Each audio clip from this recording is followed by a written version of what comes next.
सुप्रभात मेरे प्यारे प्रशिक्षुओं। मैं ओम प्रकाश तिवारी,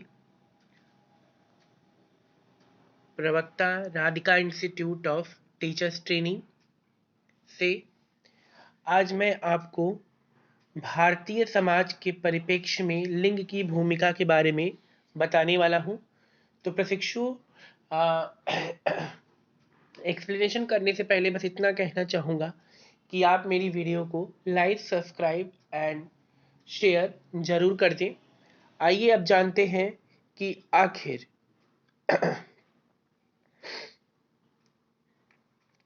नारी को मनुष्य समझा जाए।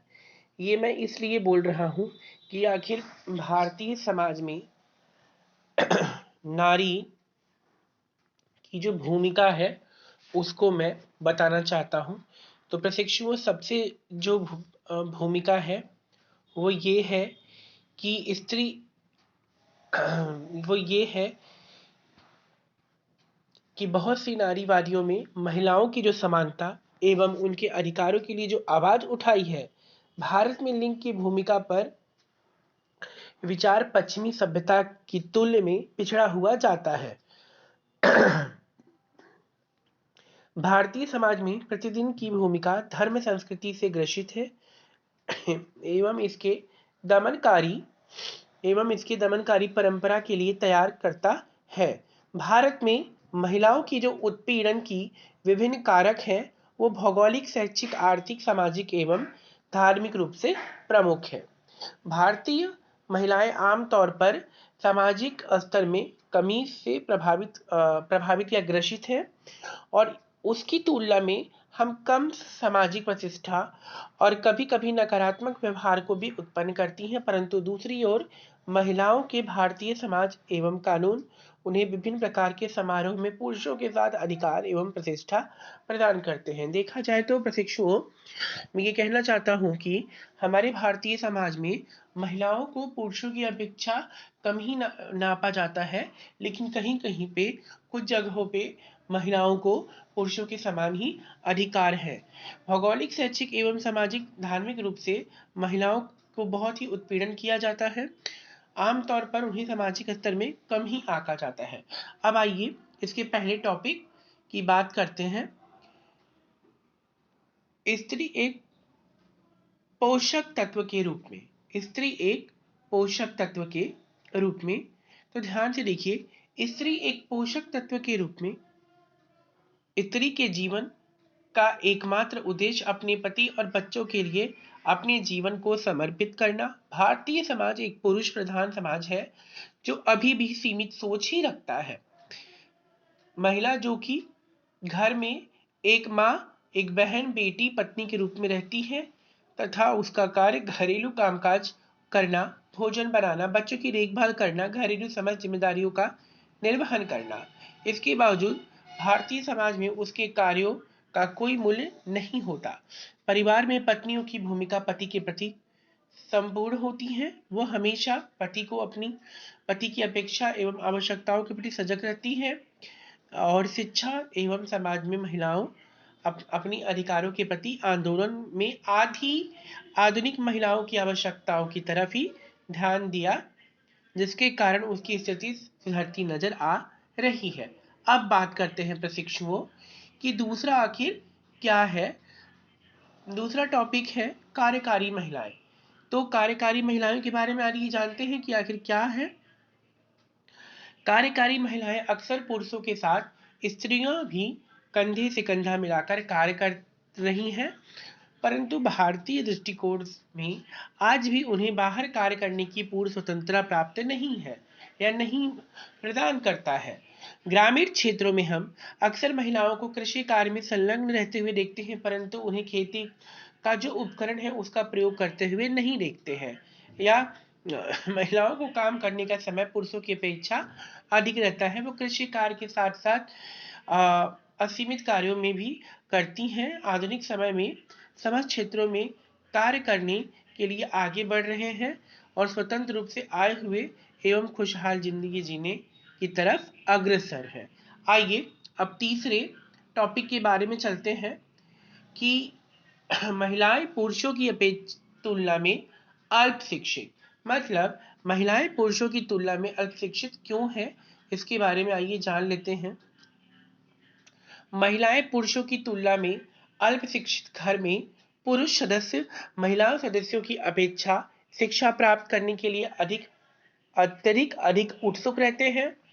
ऐसा इसलिए होता है क्योंकि घर के बड़े इस प्रकार का माहौल बनाते हैं कि भारत का पुरुष प्रधान समाज महिलाओं की शिक्षा को नकारात्मक सामाजिक दृष्टिकोण से देखता है। वर्तमान समय में धारणा यह है कि स्त्रियों को कम शिक्षित होने का कारण घर से पर जितनी क्षमता पुरुष की होती है उतनी क्षमता महिलाओं की नहीं होती। विद्यालय दूर होने के कारण लड़कों को अध्ययन के लिए भेज दिया जाता है, लेकिन लड़कियों को अध्ययन के लिए घर से बाहर नहीं भेजा जाता है। इस प्रकार की स्थिति महिलाओं को अल्प शिक्षित होने का कारण है। आइए हम अपने अगले टॉपिक पे चलते हैं। प्रशिक्षुओं, दहेज, तलाक एवं विधवा। आइए दहेज, तलाक एवं विधवा के बारे में जानते हैं। दहेज, तलाक एवं विधवा। भारतीय समाज दहेज प्रथा का भी प्रचलन है। दहेज में लड़की पक्ष द्वारा लड़के के पिता, यहाँ पर प्रशिक्षुओं, यहाँ पर लड़का होगा लेकिन वो गलती से लड़की हो गया है। लड़के के पिता अथवा वर पक्ष को दिया गया धन स्थिति में सम्मिलित है। वर्तमान में दहेज प्रथा एक सामाजिक समस्या बन गई है और यह समस्या एक विकराल रूप ले रही है।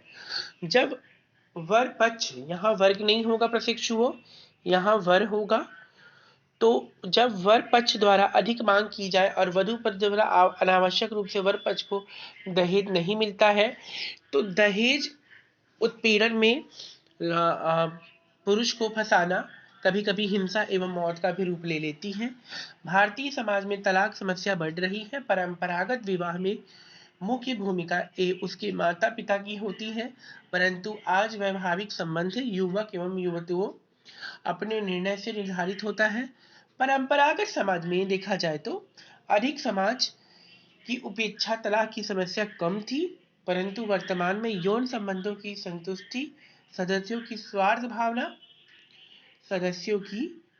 भावना, सामाजिक संरचना में परिवर्तन तथा औद्योगिक शहरीकरण ने तलाक की संख्या व्यापक कर दी है। विधवा स्त्री भारतीय समाज की एक प्रमुख समस्या के रूप में देखी जाती है। यहाँ लिखी नहीं, यहाँ दिखी जाती होगा प्रशिक्षुओं। समस्या विधवा स्त्री की नहीं बल्कि समाज द्वारा उसके साथ किए जाने व्यवहार तथा उसे दृष्टि से देखना। पति की मृत्यु के बाद समाज उसे ऐसा व्यवहार करता है जैसे उसके जिम्मेदार हो और अपने समाज से बहिष्कृत कर देते हैं। विभिन्न शौक श्रृंगार से वंचित कर दिया जाता है। भारतीय समाज में लिंग के प्रति दृष्टिकोण को प्रस्तुत करता है। आइए प्रशिक्षुओं, हम अपने अगले टॉपिक की ओर चलते हैं। हमारा जो अगला टॉपिक है महिला स्वास्थ्य है। क्या है प्रशिक्षुओं? हमारा जो अगला टॉपिक है वो महिला स्वास्थ्य है। तो इसके बारे में हम जान लेते हैं कि आखिर महिला स्वास्थ्य भारत में महिलाओं की स्वास्थ्य संबंधी स्थिति या अधिक गंभीर है। जनसंख्या की बोझ, गरीबी, स्वास्थ्य के क्षेत्र में कमजोर बुनियादी ढांचे की वजह से महिलाओं के स्वास्थ्य की स्थिति बदहाल है। भारत में लंबे समय तक महिलाओं की आयु की प्रत्याशा कम, जबकि सारी दुनिया में ठीक उल्टी है। भारत में मातृत्व संबंधी दर दुनिया भर के दूसरे सबसे ऊंचे स्तर पर है। मृत्यु दर जो है देश में 60% जन्म निगरानी पेशेवर स्वास्थ्य कर्मियों द्वारा की जाती है। महिलाओं की दैनिक कैलोरी भोजन की पूर्ति भी उनके अस्वस्थता का प्रमुख कारण है। स्वास्थ्य की स्थिति में उनके उपचार की व्यवस्था करने में भी लापरवाही होती है, जिसके परिणाम स्वरूप महिला स्वास्थ्य और दयनीय हो जाता है। काम का बोझ, कुपोषण एवं भोजन की कमी महिलाओं को स्वास्थ्य को प्रभावित करने का प्रमुख कारक है। खून की कमी, कुपोषण, वजन कम होना, गर्भपात एवं अन्य प्रमुख विभागों से भी संबंधित कारण है जो महिलाओं के स्वास्थ्य को प्रभावित करता है। उपरोक्त तथा भारतीय परिप्रेक्ष्य में लिंग की भूमिका को स्पष्ट करता है। तो इन इन टॉपिकों के द्वारा आज मैंने भारतीय परिप्रेक्ष्य में लिंग की भूमिका को आपको बताया है। अपने शब्दों को विराम देते समय मैं यही कहना चाहता हूँ कि आप सब मेरे चैनल को like and subscribe and share जरूर करिए। Thank you so much.